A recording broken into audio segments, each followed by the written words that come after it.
What's going on YouTube? This is Apex 27, and normally I draw things like this, and this. You can find that over on my Instagram, but today we're doing a what if Fromsoftware made a Souls Rivals. Now I know a lot of y'all are shaking your heads and your fists, and I can hear you typing already, that that's a horrible idea that would taint the nature of Souls and Fromsoftware, but this is just for fun. You gotta understand. I'm not saying that they should make one, it's just what if. It'd be fun. I play Marvel Rivals, I think it's pretty fun. I'm a Venom main. I'm pretty decent. They're already making a extraction type with Night Rain, and a lot of people have talked about how they would actually really like a Souls style battle royale. I personally wouldn't mind a battle royale because I'm an invader normally, on top of just playing the game for the PvE that I love so much. Hopefully that quelled the riot a little bit, or the people that weren't gonna want to stay for this kind of video are already gone. But you don't have all day and neither do I. So let's respect everybody's time and get to this. So if it isn't obvious by now, we're doing Radahn first. If you're familiar with Marvel Rivals as a video game, you'll know that there's three roles: Duelist, Vanguard, and Strategist. Duelists are the damage dealing DPS types. Vanguards, while good at dealing damage, are also quite tanky most of the time. And then Strategists are utility based, and so far all the ones in Marvel Rivals can heal as far as I'm concerned. But I could see room for strategists that do not heal at some point. I feel like a fully utility based strategist could work. There's going to be a lot of different color changes, like that red background you just saw. Sorry if that's a problem for some people. I don't think it will be. It shouldn't flash too much. But with Radahn, I think it's quite obvious to everyone, it should be, that he should be a Vanguard.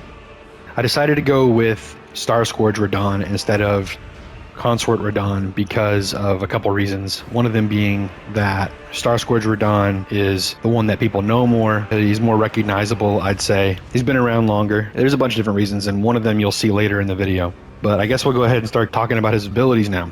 So I went with, for his ultimate, Star Scourge Descent is what it's called. After a brief channeling period, Radahn launches himself into the air and then descends rapidly in a specified direction, dealing massive damage to enemies along his trajectory and at the point of impact. Once the descent direction is selected, Radahn's path is fixed until he lands. I think it's pretty obvious that the ultimate for Star Scourge Radahn should be his Meteor Slam ability, aka Star Scourge Descent from what I called it. It's his most iconic ability from the fight, I would say. The most videos got made about it. It's extremely damaging ability. It pretty much one-shots anyone who gets caught by it. And the only real way to get away from it is to mount Torrent and run in a direction that is not the direction that he is going to be coming from. Next up is his L1. By the way, we're doing controller inputs and not keyboard inputs because I play on controller and I don't know the keyboard inputs. So sorry if that bothers you too. His L1 is Rock Sling, like the spell, and something that he does in the boss fight. Radahn summons 3 large chunks of rock and launches them in quick succession towards a target area. Each rock deals damage upon impact with a small area of effect radius. Enemies hit by multiple rocks take reduced damage from the second and third hits. This ability can be used while moving, allowing Radahn to maintain mobility during combat. So I think that's pretty obvious. He summons rocks during the fight to sling at you. It's a pretty iconic ability of his kit. And I think that it helps give him some range when he doesn't really have that much in any of his other moves. Every hero needs a get away from everything attack, but also a get me in there as quick as possible attack. So his R1 is Spinning Gravity Thrust. Radahn leaps into the air and spins, charging forward to damage all enemies in his path. Pressing the ability button again allows Radahn to perform a second follow-up charge in the same or a different direction. Both charges deal moderate damage and briefly knock back enemies struck. The second charge must be activated within 1 second of the first. Once again, to reiterate, everyone needs the get in or get out ability in order to engage. While he can engage with Star Scourge Descent, before that he needs something else to engage with. because that's going to take time to charge up for his ultimate. That's a move he does. It's a move Gaius does. It's very iconic. Next up is Collapsing Stars, his square ability. This ability and the next ability, I think, synergize really well. I think all the abilities synergize very well, but this one and the next one are going to be the ones that really make the kit strong.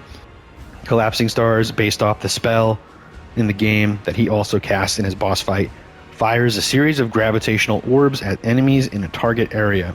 Each projectile deals moderate damage and pulls affected enemies slightly towards Radahn's position. Holding the ability button charges the ability, increasing the number of projectiles and their pulling strength. And then to explain why that one is synergizing so well with the next one, the other most iconic ability I think in the kit, especially because it's used by all kinds of players after you get his greatswords, is Starcaller's Cry. Upon activation, Radahn emits a wide gravitational pulse, pulling enemies in a large radius closer to his position. Enemies caught in the pull are briefly slowed. If the ability button is pressed again, within 1 second, Radahn slams his swords into the ground, creating a huge explosion, dealing massive area of effect damage and knocking enemies back. The initial pulse can interrupt channeled abilities. So as you can see, if you're familiar with all these iconic attacks, ones that you can use in game, pretty much all of them are usable except for the ultimate ability. You will know why this kit synergizes really well together, in my opinion. I think a lot of you will agree, and I think that these are the most iconic attacks. It makes the most sense, and I think it makes Radahn a very potent Vanguard tank, and one that people would definitely play if this were a real game. I think his combo would be R1, spinning gravity thrust to get in, immediately rock sling, then collapsing stars anyone that is backing away, and Starcaller's Cry right after that to, finish them off. Mixed with his primary attack, which would just be a combo of him sweeping his greatswords in a wide arc to do moderate damage. And then I think his ultimate would be really good for turning the tide in team fights, or for starting off a fight with the favor on your side.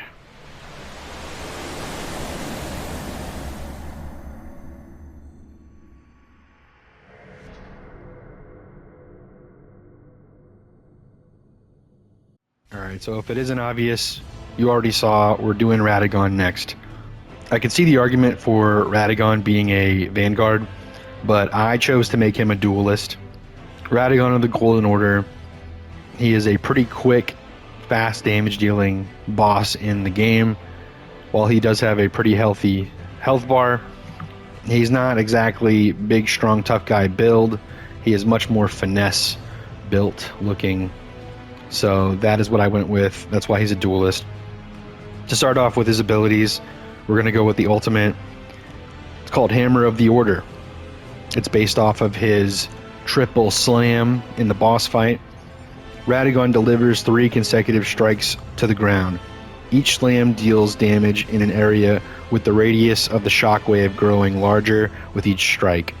Enemies hit by multiple slams take reduced damage from subsequent hits. So with that, he doesn't go up into the air or anything with that one. I know there's another one, we'll talk about that one later, where he goes into the air. This one, he is just on the ground, slams 3 times. Honestly, it probably should also do a knock-up. I think that's a pretty iconic ability of his, and definitely something that if he were in the middle of a fight and didn't have any support or tanks, he'd be able to use that to get rid of a few opponents first, and then try to escape with the next ability, which is Golden Blink. Radagon teleports to a targeted location within a short range, dealing damage to all enemies in a small radius upon arrival. This is based off of his other most shocking ability in the boss fight, where he teleports on you and does damage and staggers you. This one does not stagger, but it does do damage, and he is able to teleport pretty quickly around the map, giving him some escapability and also giving him some playmaking potential as well. Next up is Golden Parry. Radagon parries an incoming projectile with his left hand, If successful, he fires a burst of energy to the original attacker, dealing damage equal to their original attack.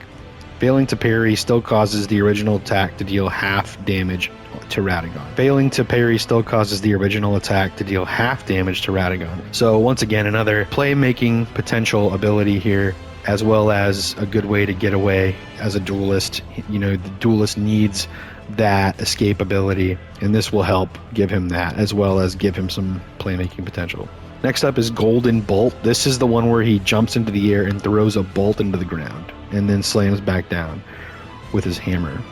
Radagon jumps and throws a bolt of golden energy at a target location, dealing damage to all enemies in the impact zone as it explodes. After the explosion, he descends with a hammer slam, dealing additional damage in a small radius. The hammer slam briefly knocks enemies back. So, you know, this allows him to engage.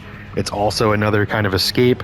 Radagon is going to be in and out, making you very annoyed, kind of like a Star-Lord or a Magic even from Marvel Rivals, to give him something to be compared to.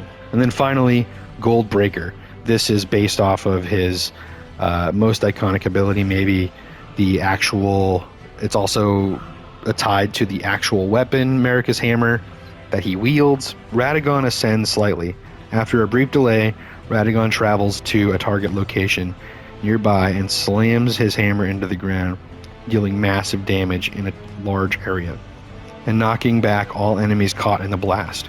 Enemies hit at the center of impact take additional damage. Once again, giving him some shake-up ability to confuse people with, like I said, pretty top-tier duelist. I feel like he would be one of the people that gets picked very often. I think this kit synergizes well to allow him to dip in and out, be able to make plays with or without supports healing him. Obviously, he could still easily get caught out and die. I feel like it's a pretty balanced kit, and it reflects his boss fight, I feel like, very well.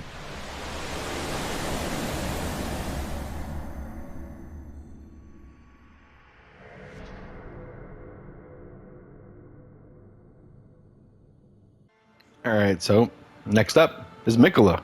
I decided to make Miquella a strategist, I think for obvious reasons. He's associated with a lot of incantations, healing, saving people from distraught, horrible situations, bringing them into communities where they are loved and cared for, whether it's by their own will or by his.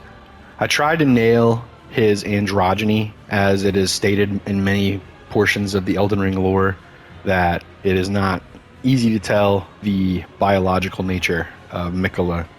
He is very androgynous. So we're going to start off with his ultimate, Light of Miquella. It's based off the super annoying incantation from the DLC that you get, I think maybe from the boss fight, that rains down a laser from the sky. It's very annoying, and it can be casted from extremely far away in the game. Miquella begins to hover for a brief period, and a large ring of divine energy appears around a designated target. He then releases a pulse of golden light from the heavens in a wide radius around the designated target. All enemies hit by the pulse experience a follow-up hail of divine energy that chases them for a brief period and does chip damage. So if you've ever casted it or had it casted on you, you know that it's a very powerful incantation from the boss fight and in PvP or PvE. And I think it's perfect for his ultimate. It just makes the most sense. I thought about adding a healing aspect to it, but I don't know about that. Let me know how you feel about that in the comments. Next up, his L1, Miquella's Needle. This is something that gets mentioned in the early game of Elden Ring, and really is one of the first introductions we get to Miquella, and the type of influence that he had over the Lands Between. Miquella's Needle removes all debuffs and negative status effects from a nearby ally within melee range, and grants them immunity to further debuffs for 3 seconds. To me, it just makes the most sense. This is one of the most iconic things in the game about Miquella, is that he created an unalloyed needle to help stave off the rot from Melania, his sister. And you actually use that needle in-game to relieve yourself of the frenzy flame, so that you don't piss off Melina later in the game. Next is Shrive Clean, named after a line from Ansbach about Mikola, and his ability to shrive clean the hearts of men and make them subservient to Mikola. Marks a target enemy nearby with a charm sigil, requiring 2 marks to fully charm them. When fully charmed, the target temporarily fights for Mikola's team, redirecting their attacks towards their former allies for 5 seconds. If Mikola lands 3 Bewitching Branches, his primary attacks, on the target before or after applying the first mark, the second mark is automatically triggered, instantly charming the enemy. The Bewitching charges reset after 3 seconds. I think as a support, sometimes it's really hard to get people off of you, but also I didn't want this ability to be too overpowered. So, if you get charmed by Mikola, you have to be pretty close to him, and you have to be letting him hit you with his auto attacks, his primary attacks, and that will give him the ability to apply the mark faster and easier if you happen to run away, or if you're coming at him and he sees you before you reach him. So it gives this support strategist character ability to kind of get someone off of themselves instead of relying on teammates to help peel for them. Next up is Land of Compassion, his square. This is based off of the ending you could have gotten for Mikola called the Age of Compassion. I needed a healing ability that was dedicated to healing for this character, and it just made sense for him to have a AoE of healing for his kit to represent an area such as the Halley Tree where he has enacted his will. Generates an area on the battlefield where allies receive healing over time, and enemies entering the zone are slowed and have reduced damage output. And then finally, one of the biggest aspects from Mikola in the DLC is that he removes parts of his own body to eventually ascend to godhood. And I figured if he could do it to himself, he could probably do it to other people if he wanted to as well, especially with his charming ability. So here for L2, we have Sever Aspect. Mikola selects a nearby enemy, disabling one of their random active abilities for 5 seconds. During this time, the disabled ability cannot be activated. After the effect ends, the disabled ability cooldown is reset to its original duration. Maybe this could be buffed later on if it's not good enough for him to be able to select an ability, but I feel like it's a little bit overpowered maybe to be able to select a specific ability every time that this comes off cooldown. So making it a random ability feels more fair. But you get that chance as the support to take away someone's ability to really change the game or to keep the flow in their direction. I think this makes Mikola a potent strategist, and he's got that 3-star rating to show that he's got a lot of different ways to play and to master his kit. Last but not least, I wanted to mention something I didn't put in the drawing. I wanted him to have a team-up ability that he can initiate that Radahn might have to consent to. I don't know. In the lore, it sounds like Radahn didn't get to consent. So who knows how that would actually go in game if it were to be a real game or not. Mikola would initiate it, and he would create Consort Radahn. If Radahn is in the game, they would combine into one character where it's like Rocket and Groot, where Rocket sits on his shoulder. It would be the same thing with Mikola hanging around his neck. They'd both be able to still use pretty much all their kits, and Radahn would receive a huge buff to his defenses and his attack damage, and maybe some like gradual healing over time that's automatic as well. Who knows exactly how that would go, but the concept is there.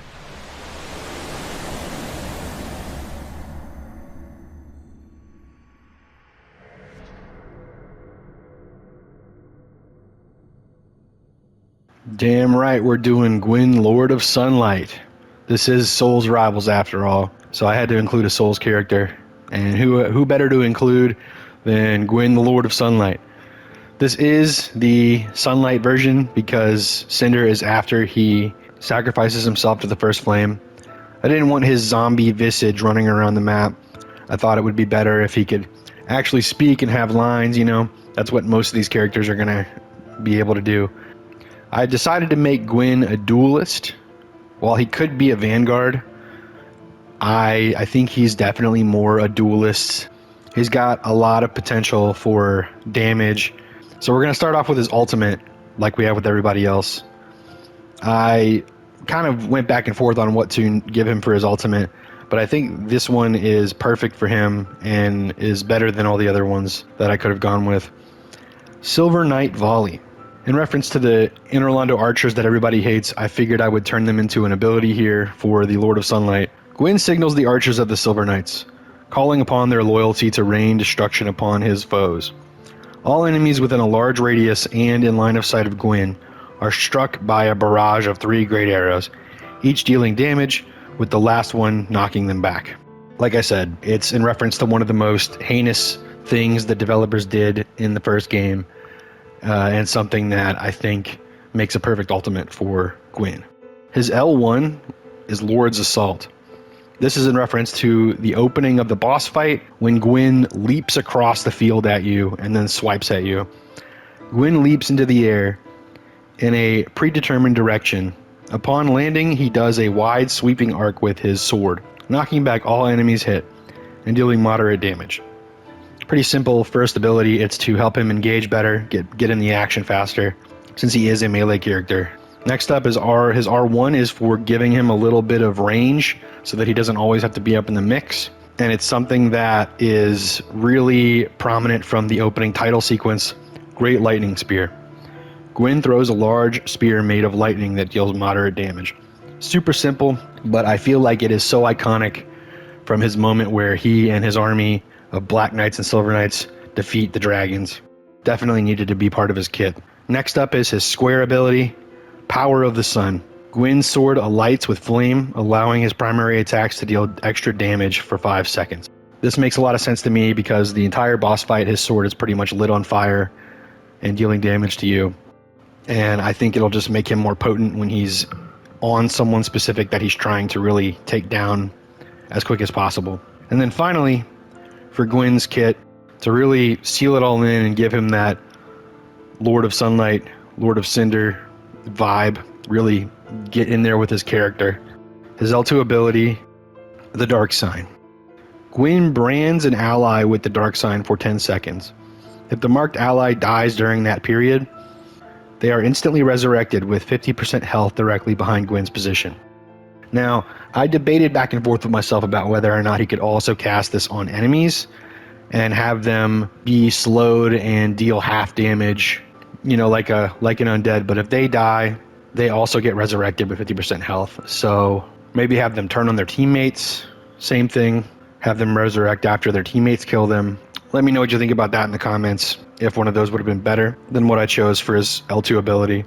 And last but not least, I think he would have a team-up ability that he could initiate, or that would be initiated only when he's on the battlefield by the other 4 Knights of Gwyn. I eventually do plan to include, obviously, Artorias and the other 3 members of the 4 Knights. And each one of them would be able to initiate this team-up ability where they, for a short period, get to do extra damage and take less damage and probably heal over time or something. Just give them like God mode for a couple seconds to take out somebody that they really want to take out.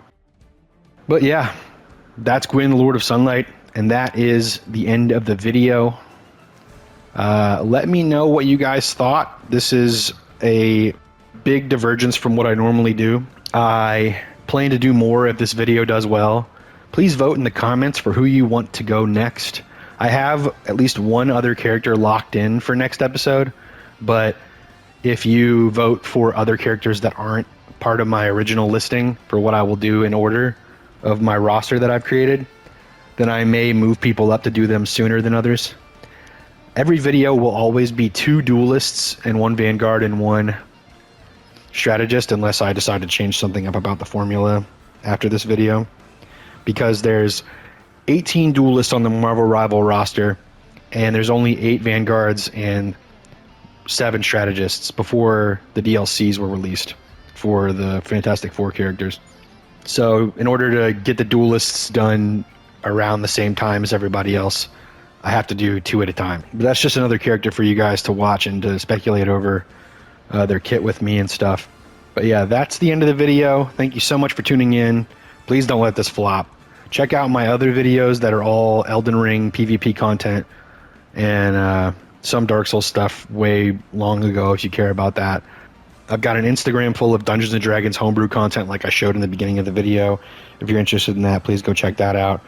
But until then, until next time, This has been Apex 27, and adios for now.